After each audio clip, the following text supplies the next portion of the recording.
terbaik. Pada bab ini terdapat tujuan pembelajaran. Yang pertama yaitu menjelaskan apa itu bakat dan peranannya dalam manajemen organisasi. Yang kedua, menganalisis pengaruh bakat terhadap kinerja individu dan organisasi. Yang ketiga, mengidentifikasi praktik manajemen bakat yang efektif. Yang keempat, menjelaskan hubungan antara bakat dan budaya organisasi. Yang kelima, merancang strategi pengembangan bakat untuk organisasi. Yang keenam, mengevaluasi pengaruh kualitas kepemimpinan terhadap manajemen bakat. Dan yang terakhir, menyusun rencana tindakan untuk meningkatkan manajemen bakat. Baik, yang pertama yaitu bakat itu penting tidak. Bakat sangat penting dalam konteks manajemen organisasi dan pengembangan sumber daya manusia. Dalam lingkungan bisnis yang kompetitif dan dinamis, organisasi dituntut untuk memiliki sumber daya manusia yang tidak hanya kompeten, tetapi juga memiliki potensi luar biasa, guna mendorong pertumbuhan dan inovasi. Berikut adalah beberapa poin kunci yang menegaskan pentingnya bakat. Yang pertama yaitu fokus utama SDM. Pengelolaan bakat menjadi fokus utama dalam manajemen SDM modern. Ini mencakup proses identifikasi, pengembangan, retensi, dan optimalisasi karyawan yang memiliki kinerja tinggi dan potensi besar. Organisasi perlu menciptakan sistem yang mendukung pengembangan karir, pembelajaran berkelanjutan, serta jalur suksesi yang terstruktur. Yang kedua yaitu perang untuk mendapatkan bakat atau war for talent. Dalam era globalisasi dan digitalisasi, organisasi saling bersaing untuk merekrut individu-individu berbakat. Talenta terbaik menjadi komoditas yang langka dan sangat dicari. Perusahaan harus mampu menawarkan nilai lebih baik dari sisi kompensasi, budaya kerja maupun kesempatan pengembangan untuk menarik dan mempertahankan. Yang ketiga yaitu nilai bagi pemangku kepentingan.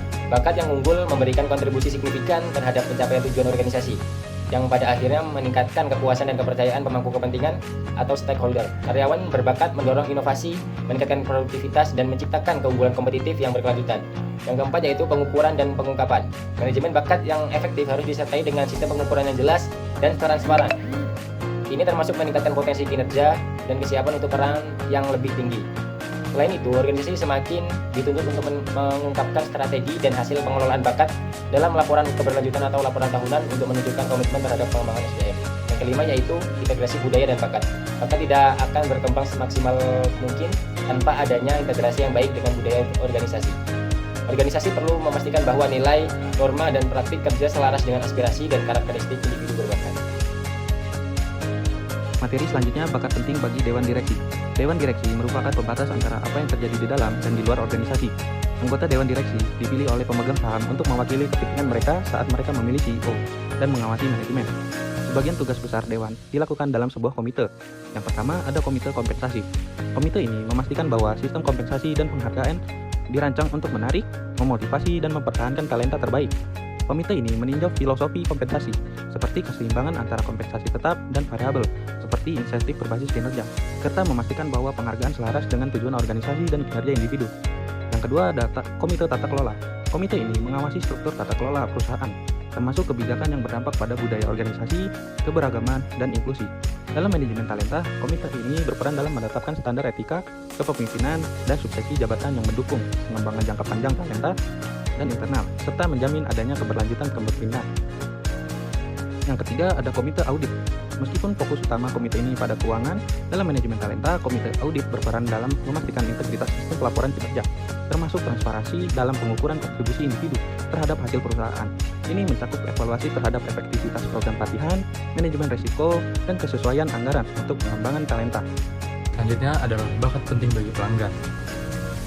Nah, pemimpin yang efektif ditandai dengan perilaku yang mencerminkan komitmen kepada pelanggan. Ketika merek perusahaan sejalan dengan merek pemimpinan, para pemimpin dapat menciptakan nilai lebih bagi pelanggan. Skor promotor bersih pelanggan dan sentimen karyawan menjadi indikator penting yang menunjukkan hubungan antara kepuasan karyawan dan pelanggan. Oleh karena itu, praktik bakat harus dirancang dengan mempertimbangkan perspektif pelanggan, termasuk melibatkan mereka dalam proses pengintaian dan pelatihan. Selain itu, beberapa organisasi telah mengadopsi pendekatan inovatif dengan melibatkan tim yang berfokus pada pelanggan untuk mempercepat inovasi. Dalam konteks ini, pilihan dan tindakan terkait bakat tidak hanya melibatkan karyawan, tetapi juga mencakup masukan dari pelanggan. Misalnya, sebuah maskapai penerbangan memberikan penghargaan kepada karyawan berdasarkan rekomendasi penumpang yang setia, yang tidak hanya memperkuat hubungan antara pelanggan dan karyawan, tetapi juga meningkatkan kualitas layanan secara keseluruhan. Baik, materi selanjutnya berkaitan dengan bakat penting bagi investor. Dimana yang pertama kita akan membahas terkait dengan pentingnya bakat bagi seorang investor.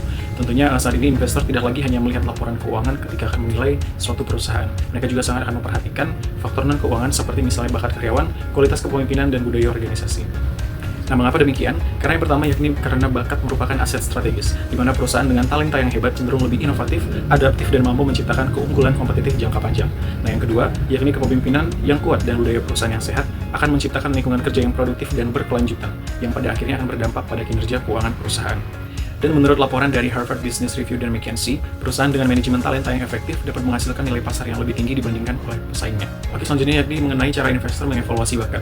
Nah, bagaimana investor menilai talenta dalam sebuah perusahaan? Karena tidak ada angka pasti seperti dalam laporan keuangan, maka investor menggunakan beberapa cara. Seperti misalnya yang pertama dari data non-keuangan, yakni seperti strategi bisnis. Apakah perusahaan memiliki rencana jangka panjang yang bergantung pada pengembangan SDM-nya? Kemudian, merek perusahaan sebagai tempat kerja atau employer brand. Nah, apakah perusahaan dikenal menarik bagi talenta berkualitas? Dan selanjutnya, dengan menggunakan struktur organisasi dan sistem manajemen SDM. Apakah perusahaan memiliki sistem pengembangan karir, pelatihan, dan retensi bakat? Kemudian yang kedua dengan menggunakan indikator produktivitas dan kesejahteraan karyawan seperti yang pertama tingkat retensi dan turnover dari perusahaan tersebut. Kemudian yang kedua adalah hasil survei keterlibatan karyawan atau employee engagement. Dan yang ketiga indeks kepuasan kerja dan data kesehatan mental dari perusahaan tersebut. Nah, investor yang cerdas tentunya akan mulai memantau data dari platform review karyawan seperti Glassdoor atau LinkedIn untuk mendapatkan gambaran nyata tentang kondisi SDM perusahaan. Baik, yang ketiga berkaitan dengan tantangan dalam menilai bakat. Nah, tentu saja menilai bakat bukanlah hal mudah. Hal ini disebabkan oleh beberapa faktor. Yang pertama yakni seperti dari segi kualitas kepemimpinan yang sulit diukur secara objektif. Nah, tidak ada satu metrik pun yang bisa menggambarkan sepenuhnya bagaimana seorang pemimpin mampu menginspirasi, memotivasi, dan menavigasi organisasi melalui perubahan. Dan selain itu juga tidak ada standar baku untuk menilai dampak dari talenta terhadap kesuksesan bisnis. Nah, apakah keberhasilan sebuah produk berasal dari strategi pemasaran atau justru dari ide brilian dari satu tim teknis? Tentunya hal ini sulit untuk dipisahkan secara kuantitatif. Nah, itulah sebabnya juga investor semakin mendorong perusahaan untuk mengungkapkan lebih banyak data terkait human capital dalam laporan tahunan mereka. Nah, beberapa standar ISO 30414 tentang pelaporan SDM mulai digunakan untuk membantu menciptakan kerangka evaluasi yang lebih transparan. Baik, selanjutnya yaitu untuk kesimpulan materi Talent Matters, yaitu menekankan bahwa bakat itu memang penting untuk menentukan suatu keberhasilan individu dan organisasi. Tetapi, bukan satu-satunya faktor penentu.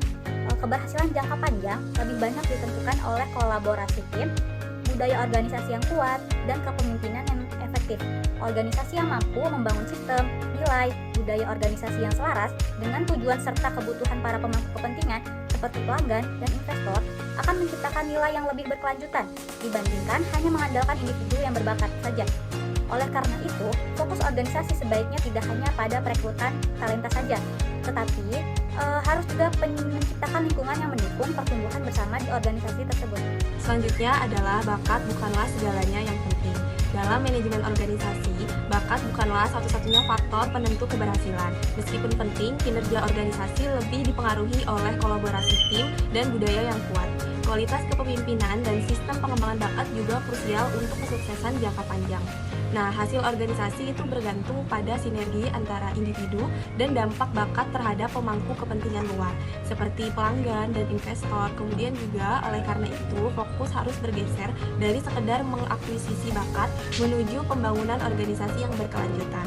Nah, dengan demikian, fokus manajemen organisasi yang ideal adalah menciptakan lingkungan yang memungkinkan semua karyawan dapat berkembang, berkontribusi, dan terhubung dengan visi besar perusahaan. Nah, inilah kunci untuk mencapai keberhasilan jangka panjang yang tidak hanya bergantung pada bakat, tetapi juga kekuatan kolektif organisasi itu sendiri. Selanjutnya kita akan membahas tentang apa itu organisasi. Organisasi adalah interaksi sosial selama manusia yang memiliki tujuan yang sama. Namun, organisasi juga dapat didefinisikan dengan berbagai cara. Dalam dunia bisnis yang berubah dengan cepat saat ini, tantangan membangun organisasi yang tepat melengkapi tantangan bakat. Pandangan sederhana tentang evolusi pemikiran organisasi menunjukkan bahwa metafora terkini untuk organisasi adalah tentang organisasi sebagai kemampuan. Kemampuan organisasi menunjukkan apa yang menjadi ciri khas organisasi, apa yang menjadi keunggulannya, dan bagaimana mengalokasikan sumber daya untuk menang di pasarnya. Organisasi harus didefinisikan bukan berdasarkan strukturnya, tetapi lebih berdasarkan kemampuannya untuk membangun kemampuan yang dibutuhkan untuk menang. yaitu melayani pelanggan dengan cara yang tidak dapat ditiru oleh pesaing.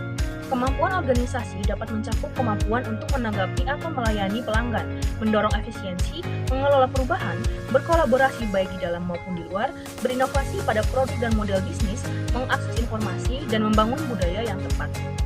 Baik, berikutnya kita masuk ke pembahasan terkait mengapa organisasi itu penting. Jadi, organisasi memegang peranan yang jauh lebih besar dalam menentukan kesuksesan dibandingkan hanya mengandalkan individu. Meskipun individu berbakat sangat penting, tetapi tanpa organisasi yang kuat, pencapaian besar itu sulit untuk diwujudkan. Hal ini dapat kita lihat dari berbagai contoh nyata di dunia olahraga maupun dunia bisnis. Mari kita mulai dari dunia olahraga. Banyak orang berpikir bahwa pemain hebat itu pasti akan membawa kemenangan. Namun, data justru menunjukkan sebaliknya. Hanya sekitar 20% film yang memenangkan Oscar sebagai film terbaik juga memenangkan penghargaan untuk aktor atau aktris yang baik. Ini berarti film terbaik tidak selalu ditentukan oleh penampilan individu semata, tetapi oleh kerja tim di baliknya.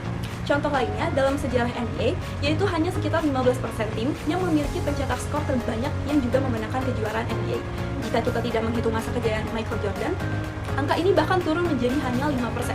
Menariknya lagi, saat Jordan mencetak skor tinggi tapi tidak juara, ia mencetak rata-rata 34 dan 55 poin. Sementara ketika timnya juara, ia justru mencetak rata-rata yang lebih rendah, yaitu 30,5 poin.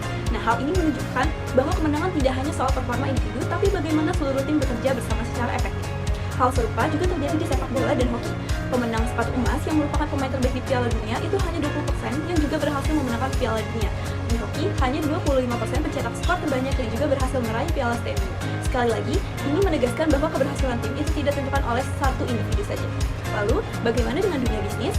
Jadi, sebuah studi besar terhadap 1.500 perusahaan itu menunjukkan bahwa kapabilitas organisasi menyumbang 4 kali lipat lebih besar terhadap kinerja bisnis dibandingkan dengan kompetensi individu. Dengan kata lain, seberapa hebat pun individu dalam organisasi, yang lebih menentukan keberhasilan adalah kekuatan organisasi secara keseluruhan, bagaimana budaya kerja dibangun, proses berjalan, dan strategi dijalankan. Nah, penelitian ini juga menunjukkan bahwa organisasi itu menciptakan lebih banyak nilai bagi pemangku kepentingan dibandingkan individu. Ketika bicara soal melayani pelanggan, investor, bahkan karyawan, organisasi yang memiliki kapabilitas kuat itu akan jauh lebih mampu memberikan hasil berkelanjutan daripada hanya mengandalkan individu berbakat. Nah, jadi kesimpulannya sendiri itu individu memang bisa menjadi juara, tetapi hanya tim atau dalam konteks ini organisasi yang bisa memenangkan kejuaraan. Oleh karena itu, membangun organisasi yang kuat, berbudaya positif, dan berorientasi pada kerjasama jauh lebih strategis daripada sekedar mengejar bakat individu. Selanjutnya kita akan membahas mengenai apa arti budaya. Budaya organisasi mencakup pola kepercayaan dan nilai yang mempengaruhi cara berpikir serta bertindak para karyawan. Ada 3 tahap utama dalam mendefinisikan budaya organisasi. Yang pertama yaitu simbol, yaitu artefak budaya yang terlihat seperti ritual atau cerita yang dialami ketika seseorang memulai bergabung dalam suatu organisasi.